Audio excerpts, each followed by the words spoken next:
What are the blind spots of INFJs and INFP personality types? These are what I also call shortcuts.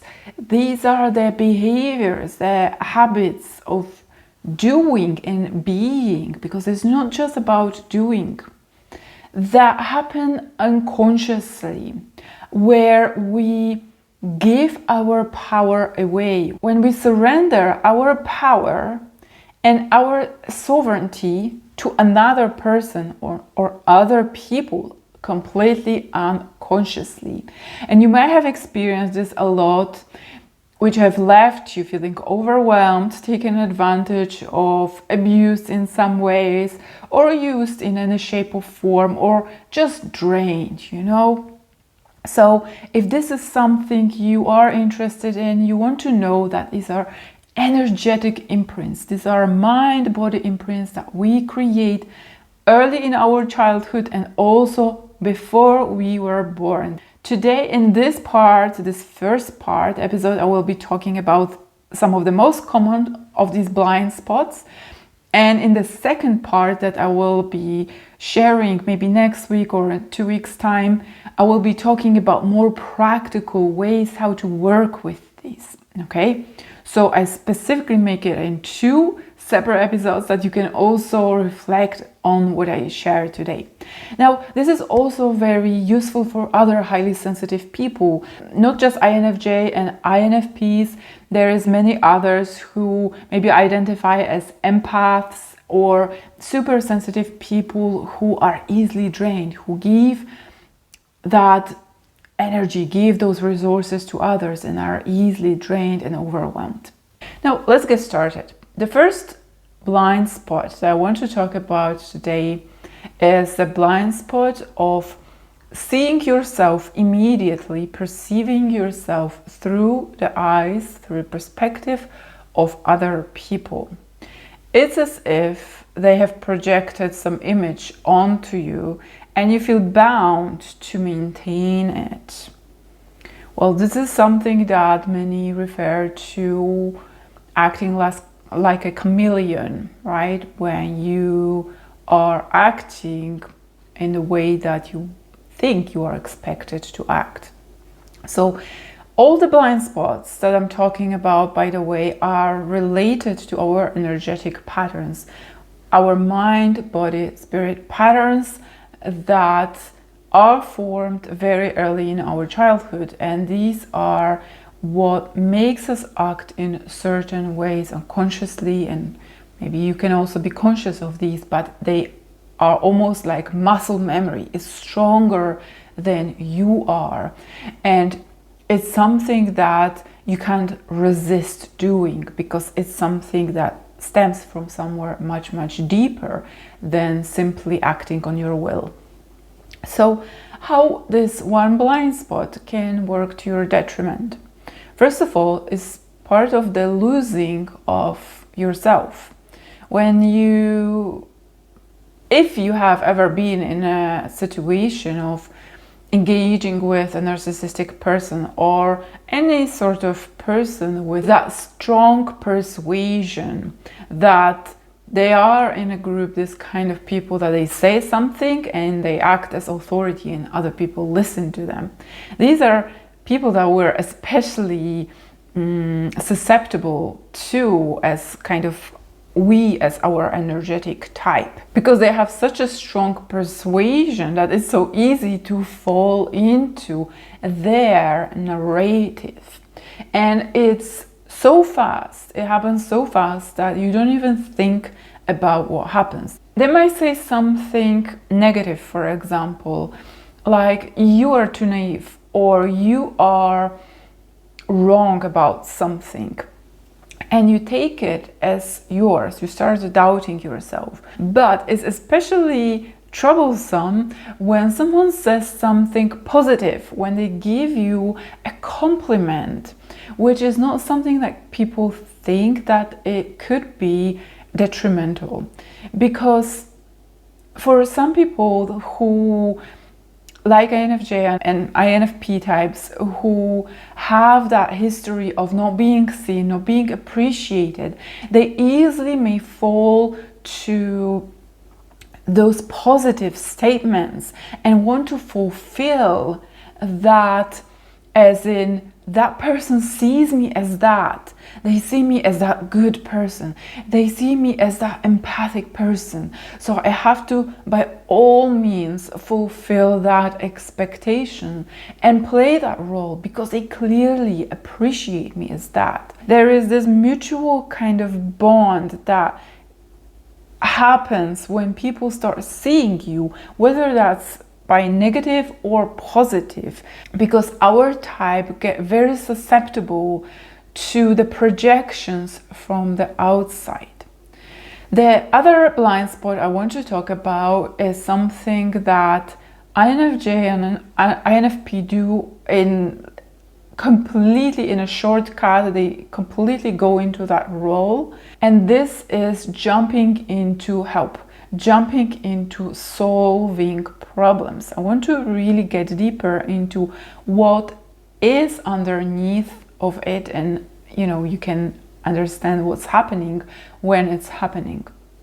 So you could be in a group of friends or some community. Maybe you're just like in a workshop of some sort. Maybe they're not your friends, but someone shares some sort of trouble. They're more vulnerable in explaining their trouble or their situation. Maybe they ask for feedback, or maybe they just share something personal, and you see something that you could help, or you see something with your broad view. As what we have a very high perspective on a lot of emotional and kind of life issues that give us that particular insight that we can offer. But what happens, because that we can, you might feel immediately jumping into offering help to that person, whether they ask for it or not. And there could be a group of people, but it's only you that immediately take it as your problem to solve. And even if you don't have that insight yet, you might be very tempted, or not even tempted, it's like automatic response that happens because it's such a blind spot, that you take time out of your day to try to solve that issue for them. Even if you don't have any answers, you just think about who can help them, or what could be that issue, what could be their problem, what might they really expect out of you, and all that. So there is that imprint of believing that you are that person that is responsible for solving this problem. It is really important that you understand the root cause of each of these blind spots, because these give us insight into what can be repaired, where we can soften our narratives, our beliefs about what is happening that have not yet emerged to our consciousness. So we are doing these things out of unconscious mechanism. And this is just something I just caught myself doing not so long ago with a group of friends in this spiritual group. And one person shared some of her life story, and immediately I caught myself thinking, oh, what could help her? Maybe that person, maybe that modality. And I was immediately caught in just smiling to myself, because I know this is a habit of like doing this for so many decades of my life. Virtually 3.5 decades of my life I was doing that. Before, more and more over the last several years, I caught myself and I'm like, this is not my responsibility. It's not just on me. When a person shares something to people, that it has to be me to carry that responsibility. We can trust even if we are more skilled in drawing those insights, and even though we feel like we want to help so much, there is no responsibility on you to do it. And maybe it's sometimes good to just leave it and let other people to pick up the subject and chip in. Because for as long as we maintain that mechanism, we maintain that belief that it is always our responsible to fix, to repair, to have an obligation for other people.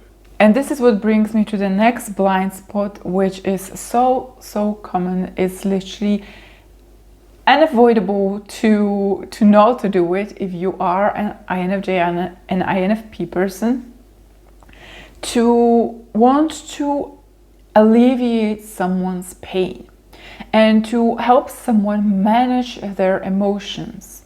How does it manifest? Like, well, maybe from your experience you can think of millions of ways you're doing this, but some of the most popular ways are that you are immediately reassuring someone, no, it's not really a bad thing what you did, oh, you shouldn't kick yourself about this, oh, no, you're not such a bad person, oh, you know, I can see myself in your shoes, you weren't wrong for thinking that way, or you know, doing all kinds of things to alleviate any self-doubt, self-pressure, guilt, pain, and remorse, all kind of negative emotions that the other person might have.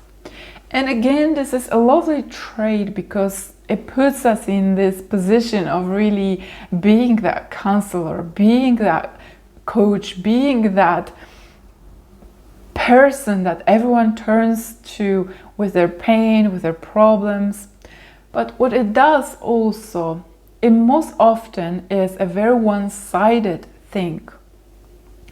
When you fall into that belief that you are that role, that you identify yourself and you disappear in that person, which will be the next blind spot, that you disappear completely in that person and you give yourself fully to them, as in you give yourself your time, you give your attention, you give your resources. Maybe you buffer all kinds of pain by absorbing a lot of that pain and then being overwhelmed by it, because this is so common that later it's too much and you've had too much of this, you know, openness and vulnerability of other people, and this is too much details and this is too much of their trauma that seeps into your organism that later you have to deal with. And most likely you don't have that kind of person to talk to. You don't have that person like INFJ to go and shield you from all your pain. You have to really scrabble your way out of this. You really have to muscle through that pain and take a lot of time, even more on top of what you spend with that person, to repair the overwhelm, to crawl out from all that emotional mud that someone left when you were so, you know, generously listening to them. This is something that is important to notice, and maybe you notice when it happens, or maybe you can only notice after it has happened. This is because another blind spot, and this is the last one I will share today, dissolving into another person, disappearing into another person, disappearing into their needs, disappearing into their preferences. Oh, this person wants this, so I will definitely fold myself, bend myself backward and dissolve completely any identity that I might have developed, any sort of preferences. I completely surrender myself to that person, right? And this is so common. Luckily, I've learned my lessons, and this is very unlikely that I will dissolve, but at times I feel pulled when I'm in one-on-one relations. I still feel a little bit pull of that energy, but I know how to pull it back. So when you have worked enough with your sensitivity, and for us, the sensitivity of our mind bodies is extreme. We are the most sensitive types, and we are, because of this, the most susceptible to all sorts of anxieties and depression, overwhelm, burnout, and all that. We are the most sensitive people. But when you let that sensitivity to be used by others, you are not in control of your sensitivity that can help you navigate your inner world. What do I mean by this? First of all, I recommend that you go back to one of my recent episodes talking about the gift versus curse of sensitivity. You can understand much more me talking about those energetic imprints. But what I aim to share here is that sensitivity is not just a one-sided kind of affliction that we were born with and we just have to manage our life with this. It is also a huge gift when you learn to use it for the purpose of meeting your needs, for the purpose of fulfilling your purpose and being alignment to yourself, reassuring yourself and loving yourself fully. So sensitivity not only serves to all other people through that empathy and through tuning in constantly to everyone, to doing all kinds of things they expect of us, like I shared in the first example, reassuring them, building them up emotionally and dissolving into them. This is not our role, and these blind spots only are developed through many years of training in childhood and being born that way as well. So it's both-sided. Now, the very important ways how we can work with our sensitivity and to break those blind spots, break those shortcuts when we disappear, when we serve and surrender to others, when we constantly become overwhelmed by, their stories, their pain, we get taken advantage of, right? Because this is also so common. This is dependent on you putting the power of choice into your conscious mind. And I will be talking so much more about how we can break this and how we can fulfill ourselves and the path to loving ourselves and taking all that energy we spread outwardly, bring it inwards.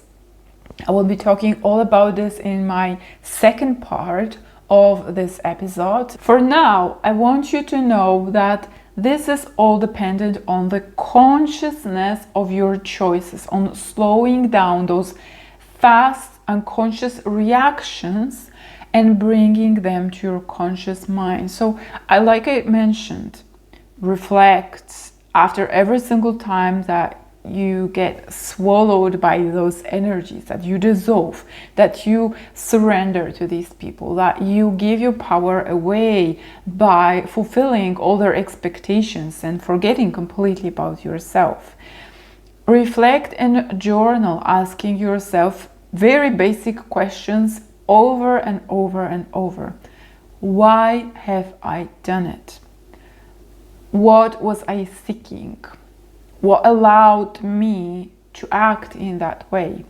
And I want you to always remember that in this process, you need to remember a lot about self-forgiveness and self-compassion, because you might get frustrated that as you do it and you start noticing how much you do these things, how much you disappear, how much you dissolve into other people, how much you surrender your energy, how much you surrender your identity to others.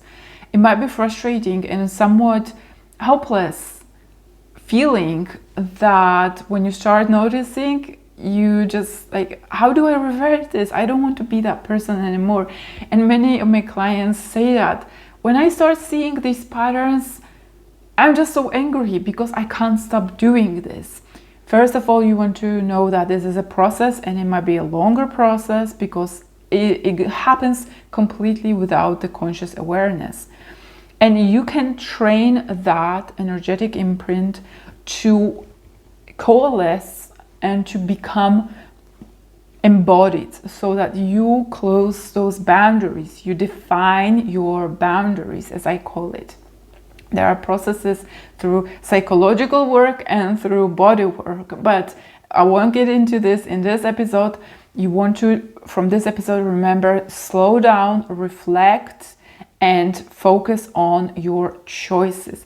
When you can make any choices consciously, remember that they need to be based on faith and based on love. And I explain all how it's done in my free mini class and a free guide that I offer through my newsletter. So you can just download it from the description of this episode. I will post a link how you can subscribe to my newsletter. Now, I hope that was useful. Definitely subscribe to this channel, because I will be sharing more practical ways how to fulfill yourself from within in the second part of this episode. For now, thank you for listening. Thank you for watching